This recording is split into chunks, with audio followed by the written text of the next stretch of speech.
Once the lie starts, the lie grows, and then you have to do more and more and more to keep yourself from dealing with the thing you're running from. I'm getting this feeling I've messed things up for you. You know how we idealize people when we're in love? So I'm the idolized version of Oswald? It's kind of brilliant seeing you who looks like you, but you're not yourself.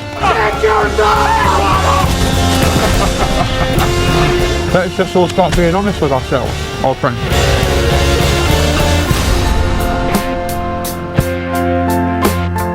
I like to divide this movie in two parts, in the first hour and then the rest of the movie. And the first one for me is like a perspective from Edward's viewpoint of everything. And then the other one on mostly on his identity. Now with social media, I feel that our identity is being forced sometimes by what we see and what we compare. Do you think that this happened to Edward and Guy, and then the whole movie is about finding and comparing yourself and being worried about what other people think about you? I think that's a big part of the film is how far we can go to run away from who we are, you know, and that without some kind of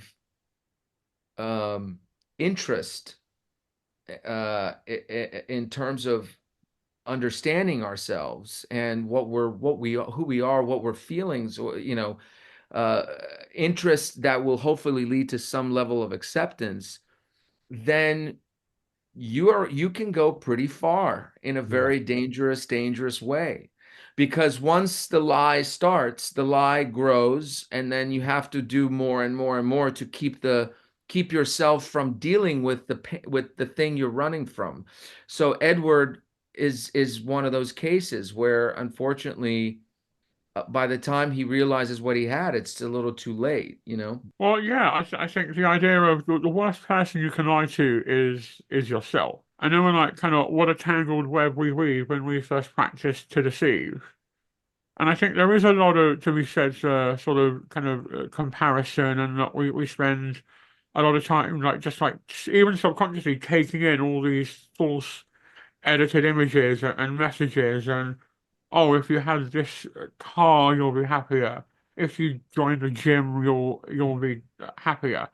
And we spend a lot of time crucifying ourselves at the altar of comparison and beating ourselves up for what we're not, rather than facing and embracing who we are and having that little almost dark night of the soul where you sort of figure it out. As Sebastian said, occasionally when you do figure it out, it's way too late to act upon it.